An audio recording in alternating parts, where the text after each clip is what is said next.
কাউকে জ্ঞান বিতরণ করার আগে জেনে নিও যে তার মধ্যে সেই জ্ঞানের পিপাসা আছে কিনা। অন্যথায় এই ধরনের জ্ঞান বিতরণ করা হবে এক ধরনের জবরদস্তি। যন্ত্রের সাথে জবরদস্তি করা যায়, মানুষের সাথে নয়। ভীরুরা মরার আগে বারবার মরে, সাহসীরা মৃত্যুর স্বাদ একবারই গ্রহণ করে। যিনি উপদেশ দেন, অনুশাসন করেন এবং অভ্যস্ততা নিবারণ করেন, তিনি অসতের অপ্রিয় এবং সৎলোকের প্রিয় হন। অর্থহীন সহস্র বাক্য অপেক্ষা একটিমাত্র সার্থক বাক্য, যা শুনে লোকে শান্তি লাভ করে, তাই শ্রেয়। সকলেই দণ্ডকে ভয় করে, জীবন সকলের প্রিয়। সুতরাং নিজের সাথে তুলনা করে কাউকে প্রহার করবে না কিংবা আঘাত করবে না। লোভী ও অহংকারী মানুষকে বিধাতা সবচেয়ে বেশি ঘৃণা করে। তারাই সুখী যারা নিন্দা শুনে এবং নিজের সংশোধন করতে পারে। কেউ কেউ খুব স্মার্ট কিংবা দক্ষ হতে পারে, কিন্তু তারা যদি তাতে বিশ্বাস না রাখে তাহলে তারা কঠোর পরিশ্রমে আগ্রহী হয় না। অন্যের অটোগ্রাফ সংগ্রহ করে সময় নষ্ট না করে নিজেকে বরং উপযোগী করে তোলো, যাতে অন্যরা তোমার অটোগ্রাফ সংগ্রহ করে। সূর্যের মতো দীপ্তিমান হতে হলে প্রথমে তোমাকে সূর্যের মতোই পড়তে হবে। যে জাতি তার বাচ্চাদের বিড়ালের ভয় দেখিয়ে ঘুম পাড়ায়, তারা সিংহের সাথে লড়াই করা কিভাবে শিখবে? একসাথে কখনো সবাইকে খুশি করা সম্ভব না। আপনি কখনোই পারবেন না। কাউকে না কাউকে অসন্তুষ্ট রাখতেই হবে। আর তাতেই মনে হয় নিজের গোটা পৃথিবীর একটা প্রান্ত অসম্পূর্ণ থেকে যায়। দূরত্ব জানে শুধু একদিন খুব বেশি নিকটে ছিলাম। যিনি যত অধিক ভাষণ করুন না কেন, তাতে তিনি ধর্মধর হতে পারে না। যিনি অল্পমাত্রা ধর্মকথা শুনে নিজের জীবনে তা আচরণ করেন এবং ধর্মে অপমানিত থাকেন, তিনি প্রকৃত ধর্মধর। জগতে শত্রুতার ধারা কখনো শত্রুতার উপশম হয় না, মিত্রতার ধারাই শত্রুতার উপম হয়। কণ্ঠকে নয়, শব্দকে ধরে তোলো। মনে রেখো, ঝড় নয়, বৃষ্টিতেই ফুল বেড়ে ওঠে। সময়ের সমুদ্রে আছে, কিন্তু এক মুহূর্ত সময় নেই। যারা আমাকে সাহায্য করতে না করে দিয়েছিল, আমি তাদের প্রতি কৃতজ্ঞ, কারণ তাদের ন্যায়ের জন্যই আজ আমি নিজের কাজ নিজেই করতে শিখেছি। সংসারের কারোর উপর ভরসা করো না, নিজের হাত এবং পায়ের উপর ভরসা করতে শেখো। আমাকে আমার সফলতার ধারা বিচার করো না।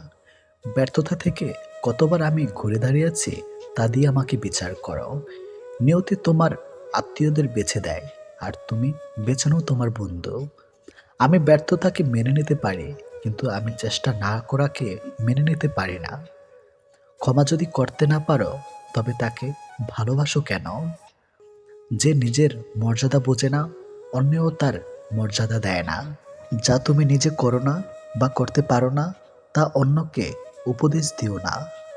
অসৎ লোক কাউকে সৎ মনে করে না, সকলকে সে নিজের মতো ভাবে।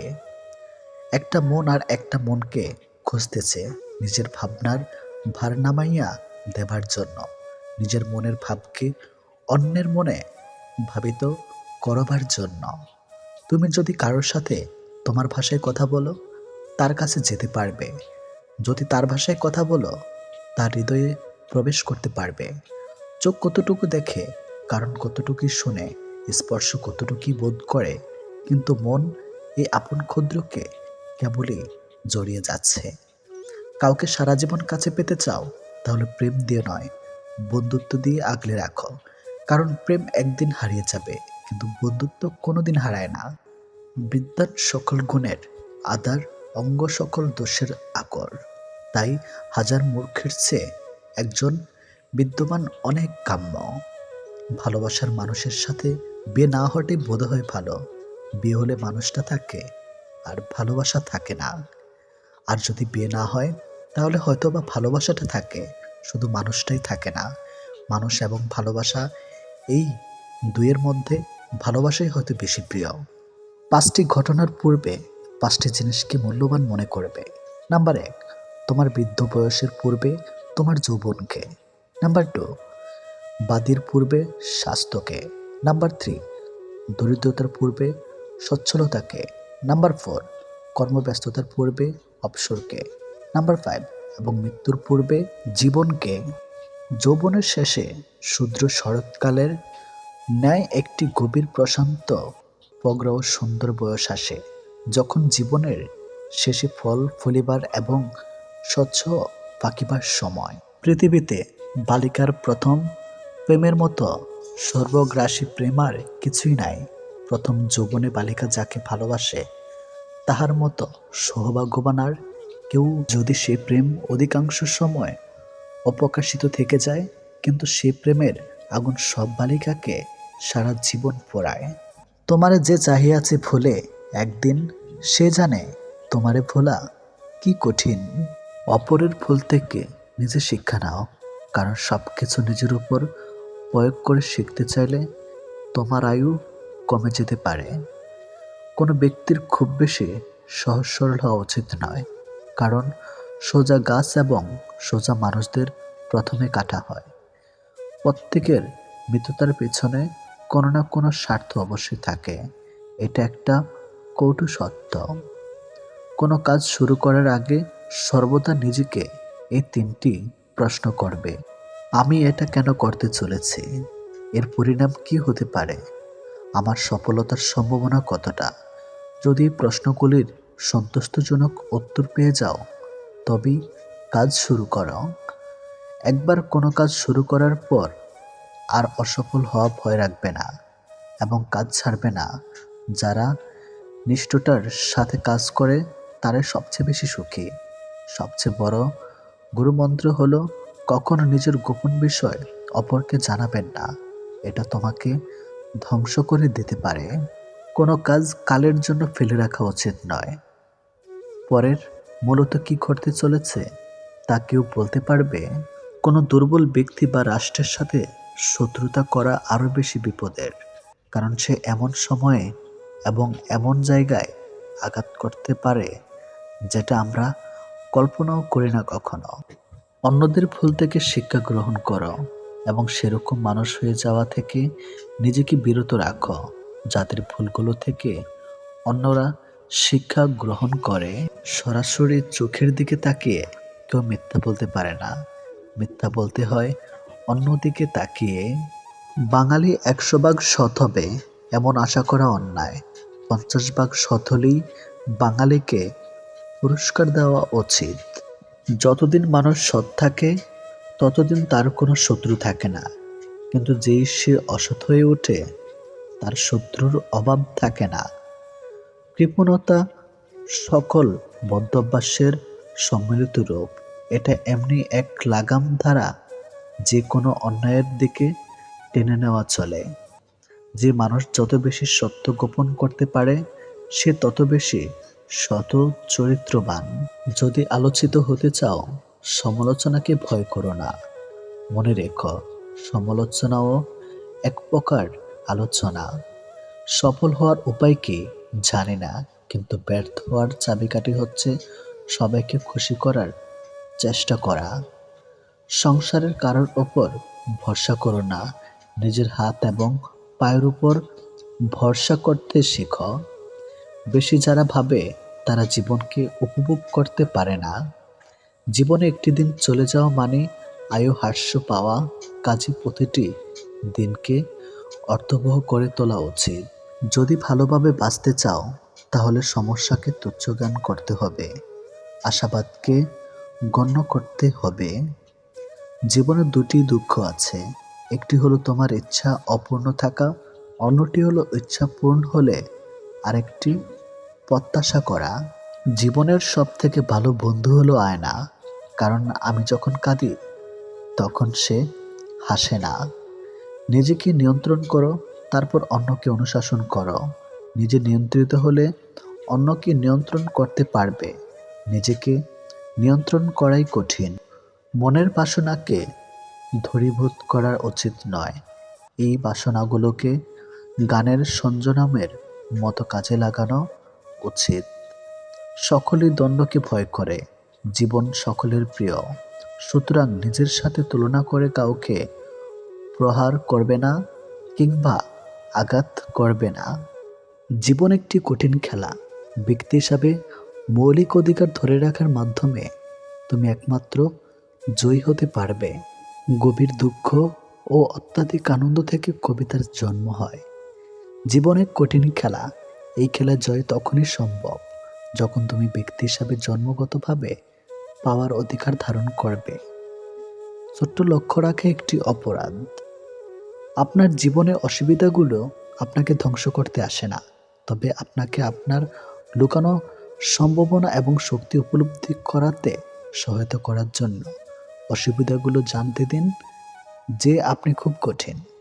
কখনো কখনো কোনো ক্লাস বাকি দেওয়া এবং বন্ধুদের সাথে উপভোগ করা ভালো। আজ যখন আমি পেছনে ফিরে দেখি, ফলাফল আমাকে হাসায় না, কিন্তু স্মৃতিগুলো হাসায়। আমরা সকলেই আমাদের মধ্যে অসুরিক আগুন নিয়ে জন্মেছি।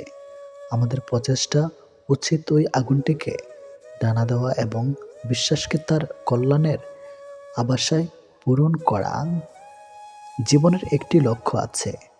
ক্রমাগত জ্ঞান অর্জন করুন, কঠোর পরিশ্রম করুন এবং মহাজীবনকে উপলব্ধি করার জন্য অধ্যবসায় রাখুন।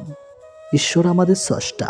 আমাদের মন এবং ব্যক্তিত্বের মধ্যে দুর্দান্ত সম্ভাবনা এবং ক্ষমতা সঞ্চয় করেছেন। প্রার্থনা আমাদের এই ক্ষমতাগুলি ট্যাপ করতে এবং বিকাশে সহায়তা করে। জীবন একটি কঠিন খেলা। আপনি কেবল ব্যক্তি হয়ে নিজের জন্মগত অধিকার ধরে রেখেই এটি জিততে পারবেন। জীবনের সমস্যার প্রয়োজন আছে। সমস্যা আছে বলেই সাফল্যের এত আনন্দ। ধীর বিশ্বাস, অনবরত প্রচেষ্টা ও বিশ্বজয়ী প্রেম। জীবন যুদ্ধে এই হলো মানুষের হাতিয়ার সবচেয়ে বেশি। জীবন হলো এক জটিল খেলা। ব্যক্তিত্ব অর্জনের মধ্য দিয়ে তুমি তাকে জয় করতে পারো। যা তুমি ভাববে, চিন্তা করবে, তুমি ভবিষ্যতে সেভাবে তৈরি হবে। আমার দৃষ্টিভঙ্গি হলো, অল্প বয়সে আপনার আশাবাদ, কল্পনা ইত্যাদি বেশি থাকে, আপনার পক্ষপাতিত্ব কম থাকে। জীবনে কঠিন খেলা। এই খেলা জয় তখনই সম্ভব যখন তুমি ব্যক্তি হিসাবে জন্মগতভাবে পাওয়ার অধিকারকে ধারণ করবে। যে মানুষগুলো তোমাকে বলে তুমি পারবে না বা তুমি পারবেই না, তারাই সম্ভবত সেই লোক যারা ভয় পায় এটা ভেবে যে তুমি পারবে। আমি সুদর্শন নই, কিন্তু আমি তোমার হাত তার জন্য বাইরে দিতে পারে যার সত্যি সাহায্যের প্রয়োজন। সৌন্দর্য থাকে মানুষের মনে, মুখে নয়। একজন মূর্খ একজন বুদ্ধিমান হয়ে উঠতে পারে যখন সে বুঝতে পারে সে একজন বোকা। তবে একজন জিনিয়াস যখন বুদ্ধিমান হয়ে বুঝতে পারে তখন সে বোকাও হতে পারে। জীবনের কঠিন সব বাধা আসে তোমায় ধ্বংস করতে নয়, বরং তোমার ভেতরের লুকানো শক্তিকে অনুবাদন করাতে। বাধা সমূহকে দেখাও যে তুমিও কম কঠিন নাও। প্রতিদিন সকালবেলা এই 4টি কথা নিজেকে বলবে। নাম্বার 1, আমি সেরা। নাম্বার 2, আমি নিশ্চয়ই পারবো। নাম্বার 3, সৃষ্টিকর্তা সর্বদা আমার সঙ্গে আছে। নাম্বার 4, আজকের এই দিনটা শুধু আমার। মানুষের পুরো জীবনটা হচ্ছে একটি সরল অঙ্ক। যত দিন যাচ্ছে ততই আমরা তার সমাধানের দিকে যাচ্ছে। পৃথিবীতে এমন কোনো কাজ নেই যা করলে জীবন ব্যর্থ হয়। জীবন এতই বড় ব্যাপার যে একে ব্যর্থ করা খুবই কঠিন। ভালোবাসা কারোর জন্য দীর্ঘ প্রতিক্রিয়া, আবার কারোর জন্য স্বল্প, কিন্তু কষ্টটি দুটোতেই সমান। মানুষের বেঁচে থাকার জন্য অপেক্ষা নামের ব্যাপারটি খুব প্রয়োজন। অপেক্ষা হচ্ছে মানুষের বেঁচে থাকার টনিক। জন্ম মৃত্যু দুটোই আশ্চর্য রকমের। দুটো স্মৃতিতেই একান্ত নিজের, কারণ এই দুটো কারোর সাথেই শেয়ার করা যায় না। যে রাগের সঙ্গে সামান্যতম হলেও ভালোবাসা মেশানো থাকে, সেই রাগ মেয়েদের রূপ বাড়িয়ে দেয়। যে ভালোবাসা যত গোপন, সে ভালোবাসা তত গভীর। বেপাস কথা বলার চেয়ে চুপ থাকাই শ্রেয়। বিয়ে একটি জুয়া খেলা। পুরুষ বাজি রাখে স্বাধীনতা আর নারী বাজি রাখে সুখ। নিজেকে নিয়ন্ত্রণ করো, তারপর অন্যকে অনুশাসন করো। নিজ নিয়ন্ত্রিত হলে অন্যকেও নিয়ন্ত্রণ করতে পারবে। নিজেকে নিয়ন্ত্রণ করাই কঠিন। দুঃখ নিজে নিজের খেয়াল রাখতে পারে, কিন্তু আনন্দের পুরোটা উপভোগ করতে চাইলে অবশ্যই তোমাকে তা কারো সঙ্গে ভাগ করে নিতে হবে। যে পুরুষ একটি নারীকে বুঝতে পারে, সে পৃথিবীর যে কোনো জিনিস বুঝতে পারার গৌরব করতে পারে। চালাকির দ্বারা কোনো মহৎ কাজ হয় না। আলোতে একাকী হাঁটার চেয়ে বন্ধুকে নিয়ে অন্ধকারে হাঁটা উত্তম। যদি কোনো নারী ফাঁসি হয়, ফাঁসিতে যাওয়ার আগেও সে তার প্রসাধন ঠিক করার জন্য সময় চাইবে। যখন তোমার পকেট ভর্তি টাকা থাকবে, তখন শুধুমাত্র তুমি ভুলে যাবে তুমি কে। কিন্তু যখন তোমার পকেট ফাঁকা থাকবে, তখন সমগ্র দুনিয়া ভুলে যাবে তুমি কে। বিয়ে করার অর্থ হচ্ছে নিজের অধিকারকে অর্ধেক করে নেওয়া এবং কর্তব্যকে দ্বিগুণ করা।